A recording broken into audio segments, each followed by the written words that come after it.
how can I help you?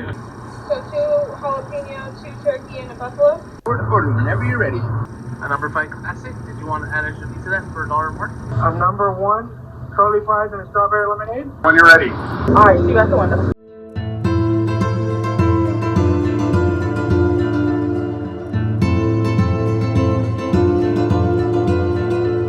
If you've ever enjoyed a roast beef sandwich while pondering a historic final resting place for hundreds, you might have visited this Arby's, located on US Route 50 in Salisbury, Maryland. I know I have. As I eat this sandwich, questions eat away at me. How did these two unlikely neighbors come to be? Why is this cemetery so triangular? Who is buried here? Turns out, I would find the answers to those questions and much more as I started to pull at the strings of this piece of Salisbury history. This story had so many more layers than I ever could have expected. You might hear some locals call it Potter's Field.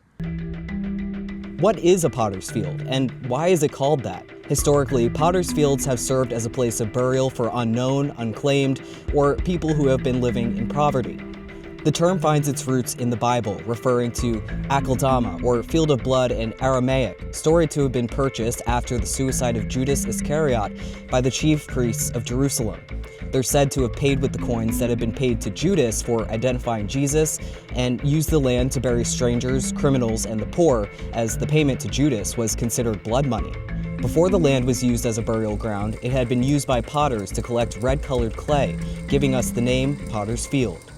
Back here, the first place we can definitively start is 185 years ago. In 1841, Sarah Houston, the widow of Dr. John Houston, deeded almost 3 acres to the trustees of the then-named Salisbury Public Cemetery.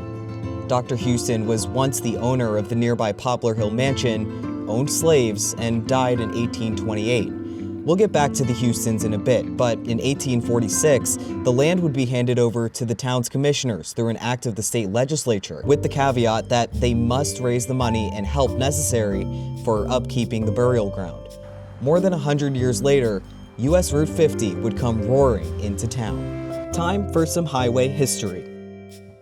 US Route 50 is a major artery running east and west from Interstate 80 in West Sacramento, California to Maryland Route 528 in Ocean City, Maryland. It took more than 2 decades to complete the sprawling 3,019-mile stretch. In the late 1950s, one of the final expansions of the highway reached Salisbury, changing the city's landscape forever and cutting the size of the Potter's Field in half.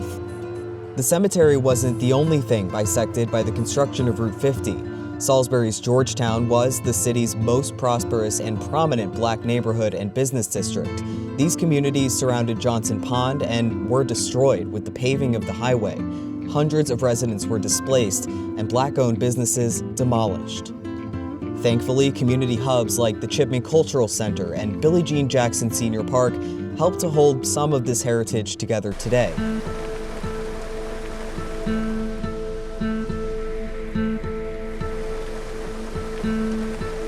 At Potter's Field, planners had expected to unearth and relocate about 150 sets of human remains when the work got started.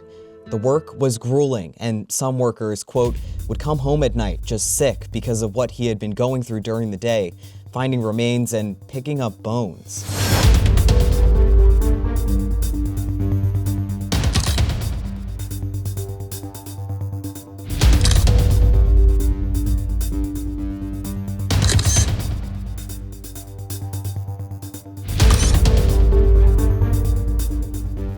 In the end, 767 sets of remains were found. Nobody is sure just how old all of those remains are, but one historian estimated some to date back to the early 1700s. Some were relocated to the nearby Parsons Cemetery. Most were reinterred in the remaining space. What else has been unearthed here over the years are some truly wild and heart-wrenching stories. Take the tale of the 50-some Union soldiers who are said to be buried in a mass grave at Potter's Field. The story goes that the Massachusetts Regiment was marching home after serving in the South during the Civil War, and when they reached Salisbury, typhoid struck. Their bodies were buried at the cemetery, as it was the only one nearby at the time. But the majority of those who found their final resting place at Potter's Field tell a much different story. Local historians have worked tirelessly to identify them. What they found is that many of the burial plots here represent those who lived under the unspeakable thumb of slavery. Take a moment to read the list of all those who were buried here on this small piece of land that now sits behind a fast food restaurant, and it really stuns you. But the story deepens even further from here and showcases how family lines in the United States were tangled by slavery. Remember the Houstons? Well, there's also a Houston cemetery right across the street from Potter's Field, and they're often confused.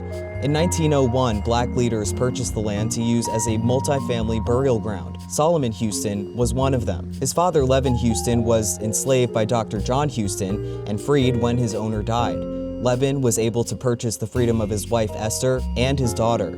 He was one of the 5 freedmen who founded the John Wesley Methodist Episcopal Church, now the Charles H. Chipman Cultural Center, which I mentioned. It remains an important landmark on Salisbury's cultural map. Levin died in 1871 and his wife Esther died in 1888. They are buried in Potter's Field.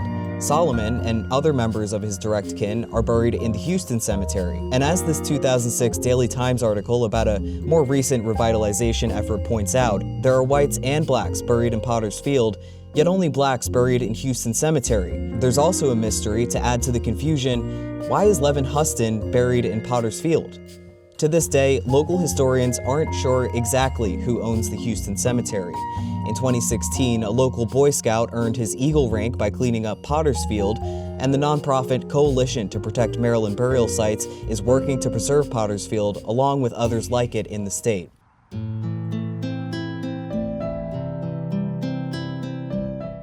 So, where does that leave us? Visiting Potter's Field in 2026, some of the headstones are in much better condition than others.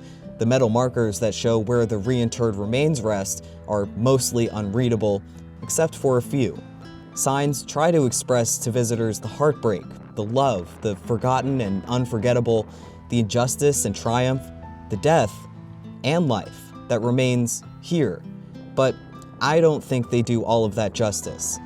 If you want to understand all of those things, you have to visit and get acquainted with the uncomfortable, even if Route 50 is the way that you get there.